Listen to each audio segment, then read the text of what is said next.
Hepinizi seviyorum.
Amazing. The biryani was super good. The kebab was so good.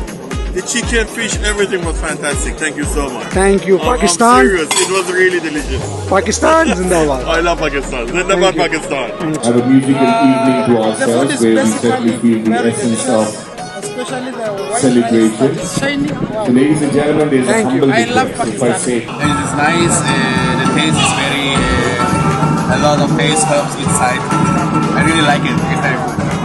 Güzel misafirperverliğiniz için çok teşekkür ederiz. Pakistan çok güzel bir ülke. Hepinizi seviyorum.